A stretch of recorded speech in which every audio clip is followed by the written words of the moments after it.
안녕하세요, 알파카입니다. 아니 오늘 뭐 갑자기 아침부터 촬영을 하자고 이렇게 끌고 오셔가지고 뭘 이렇게 또 촬영을 하려고 합니까 제가? 대표님 건축에 관심이 많으시잖아요. 네, 제가 사실 건축가죠. 제 집을 짓는 게 사실 목표이기도 하고 딱 두 가지를 제가 지으려고 하고 있어요. 최종 목표 중에 하나가 이 알파카 사옥, 알파카 모양으로 건물을 지을 거예요. 목 부분이 있고 이제 몸 부분 있잖아요. 약간 기린 스타일로. 그래서 목 부분을 좀 건폐율을 낮게 해가지고 주층 정도 올리고 밑에를 몸통으로 해가지고 올려서 맨 꼭대기층 얼굴 부분에는 제가 있고 그 밑에 층 이제 목 부분에는 저의 목 같은 친구들. 아 근데 이거 진심이신 진짜예요, 진짜 거짓말하는 게 아니라. 빠르면 내년 안에 토지를 사는 거, 늦어도 내후년엔 토지를 살 거예요. 여기가 계약이 한 5년이거든요. 끝날 때쯤에 이전하는 걸로. 같이 가야죠. 네, 그럼 끝까지 가야지. 끝까지 간다. 그거랑 또 집을 지으려고 해요. 중정이 있는 저의 집. 요즘에 그 제가 지으려고 하는 집에 대한 여러 가지 자재들이나 이런 걸 좀 공부하고 있어요. 최근에 유현준 교수님이라고 되게 유명한 분이잖아요. 그분 영상도 많이 보고 있고 뭐 책도 보고 있고 너무 재밌게 보고 있거든요. 건축은 이런 거구나. 내 집을 짓는다라는 느낌은 이렇구나 라는 것을 조금씩 배워가고 있는데 집도 짓고 알파카 사옥도 짓고 이런 꿈을 꾸고 있기 때문에 다양한 건축들도 많이 하고 있고 제가 직접도 짓고 있고 또 주변에 있는 분들 지을 때 제가 가가지고 엄청 혼수 두고 있어요. 답답해. 왜 그렇게 지어? 아이고 이렇게 하지 마. 그래서 저를 되게 싫어하더라고요, 사람들이. 그런 사람들 싫어하죠. 도움을 드리려고 했는데 그분들한테 훈수였더라고요.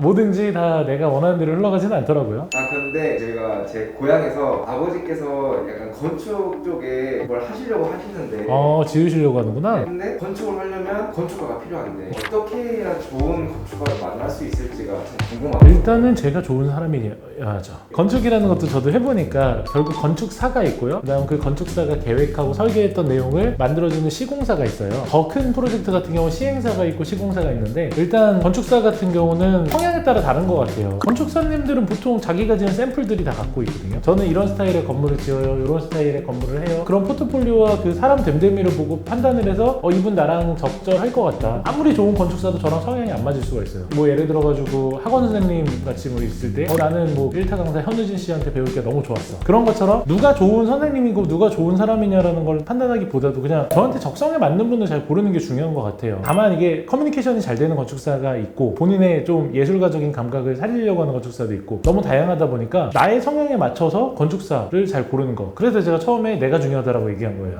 저 같은 경우는 예를 들어가지고 옷을 맞추더라도 제가 맞추는 것만 맞추고 안경을 맞추더라도 안경을 맞추는 것만 맞추고 머리를 하더라도 머리 하는 것만 해요. 저만의 약간 틀이 있거든요. 저의 성향의 틀에 맞춰가지고 계속 그렇게 하다 보니까 건축사님도 한번 맡기면 서로에 대한 믿음으로써 그리고 그분에 대한 것도 존중하면서 저는 오랫동안 맡길 수 있는 사람을 찾았거든요. 그래서 일단은 커뮤니케이션이 잘 돼야 되고 같이 대화를 하면 재밌어야 되고 지루하게 막 벽돌은 몇 가지가 있는지 아십니까? 롱브릭이 있고 숏브릭이 있고 막 이럽니다. 이런 얘기 재미없잖아요.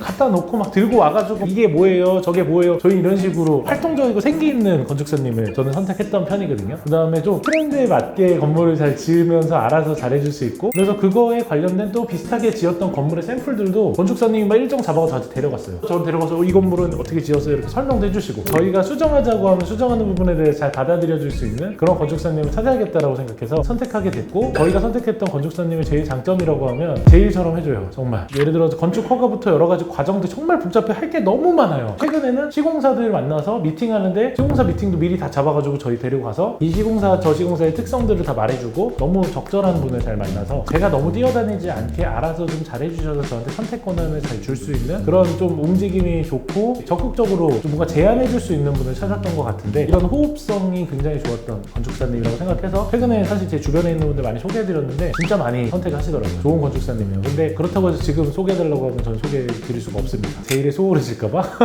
농담이고요. 여러분들도 건축사를 찾는다라고 생각을 했을 때 어느 정도 기준을 가지고 이렇게 찾으셨으면 좋겠다라고 생각이 들어요. 그리고 건축사님도 여러 가지예요. 크고 좋은 뭔가 상업용 부동산 이렇게 시행하는 그런 거 설계하는 분도 있고 중소형 건물들 작은 것들을 설계하는 분도 있고 주택 같은 것만 설계하는 분들도 있어요. 그래서 그런 좀 특성에도 좀 맞춰서 이분이 어떤 계에 좀 특화되어 있는지를 보고 선택하시는 것도 좋은 것 같습니다. 그럼 혹시 그거 있잖아요. 안 좋았던 점 잠깐 뭐 풀 수 있나요? 건축사님이랑 안 좋았던 점은 이거는 그냥 예시 사례 중에 하나인데 제 주변에 있는 분이 이분은 좀 디자인적인 것도 그렇고 여러 가지 좀 같이 고민할 내용들이 많잖아요. 약간 대화가 안 되는 건축사님이었나 봐요. 그래서 싸웠다고 하더라고. 내가 원하는 대로 하면 되는데 왜 너 이러면서 싸웠다고 하더라고요. 그래서 커뮤니케이션이 중요하구나 라고 생각을 했는데 그분하고 이제 저도 좀 대화를 하다 보니까 싸우겠다 아무튼 그런 커뮤니케이션이 안 되는 경우들이 있어요. 왜냐면 건축사님의 자존심도 있잖아요. 그분이 지향하는 방향이 있는데 그거에 대해서 너무 공격하는 분들도 있는 것 같고, 그런 커뮤니케이션이 잘 맞아야 되는 게, 건축사님은 내 편을 들어가지고 시공사랑 싸워줄 수도 있고 시공사의 커뮤니케이션을 저희랑 같이 해줄 수 있는 분인데, 그만큼 건축사님과의 호흡이 중요한 거거든요. 그 호흡을 못하는 경우에는 나중에는 시공사랑도 내가 혼자 싸워야 되고 시공사랑도 혼자 커뮤니케이션 내가 다 해야 되는 상황이 되면 사실 나는 잘 모르잖아요. 그러면 거기서 조금 손해와 여러 가지 어려움이 좀 겪을 수 있다라는. 네, 아무튼 저는 뭐 그렇고요. 그래서 건축사님 사례에서는 그냥 나랑 커뮤니케이션 잘 맞는 분 하면 되는 것 같은데, 시공사가 어려운 것 같아요. 뭐 우리나라에서 시공 회사들이 뭐 되게 급이 여러 가지가 있다고 하더라고요. 등수도 나누고 시공 기술에 대해서. 그러다 보니까 작은 건물을 시공 안 하는 회사들도 많고요. 그렇다고 해서 이제 또 작은 거를 시공하는 회사들하고 시공을 하다 보면 작은 규모의 공사다 보니까 부실하게 흘러나가는 것들이 좀 있더라고요. 뭐 예를 들어가지고 기본 견적을 받고요, 실시 설계까지 하면 그거에 대한 디테일한 견적까지 받을 수 있어요. 그 디테일한 견적이 사실 정확한 견적인 거고, 기본 견적 같은 경우는 사실 그냥 내 공사로 끌어오기 위해서 좀 싸게 던지는 분들도 있는 것 같아요. 최근에 시공하는 거 견적을 맡겼을 때 네 군데에다 견적을 맡겼는데, 저희가 예를 들어 한 20억짜리 공사를 했는데 4억이 차이가 나요.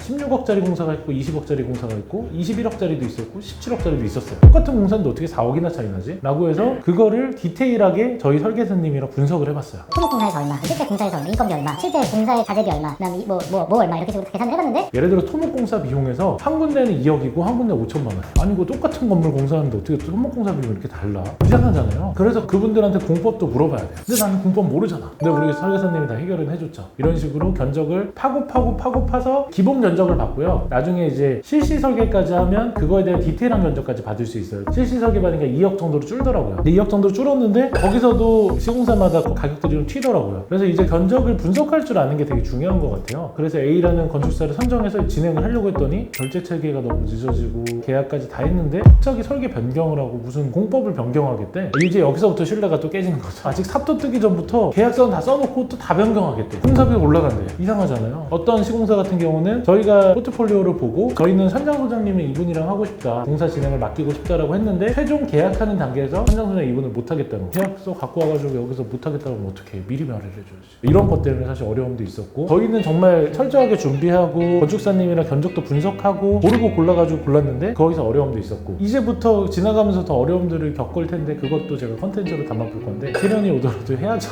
땅은 살았는데 안 할 수가 없잖아. 배운다라는 생각으로 지금 하고 있는데, 은행 이자 나가는 거 아쉽지만 수업료라고 생각을 하고 더 완벽하게 만들기 위한 우리가 준비 단계라고 생각을 하자 라고 이렇게 이제 고민하고 하고 있는데, 건축을 하면서 지금까지 사실 어려웠던 점 고충, 건축을 하면서 고민했던 것들은 이런 거였던 것 같고, 앞으로가 조금 더 기대가 돼요. 앞으로는 또 어떤 일이 벌어질까. 아침에 눈을 뜨면 지난밤이 궁금해. 또 무슨 사건이 날 기다릴까. 그래서 앞으로 저의 건축 이야기, 그다음 저와 함께하는 그 파트너들과의 멋진 건축들의 사연들, 그 사연들을 차곡차곡 한 번씩 생각날 때마다 이렇게 담아보려고 합니다. 오늘은 갑자기 뭐 PD가 연락 와가지고 촬영을 하자고 해서 뭐 이렇게 두서없이 얘기를 했는데, 다음번에도 이렇게 편안하게 좀 이야기를 드리면서 또 건축에 대해서도 이야기를 남겨보겠습니다. 감사합니다.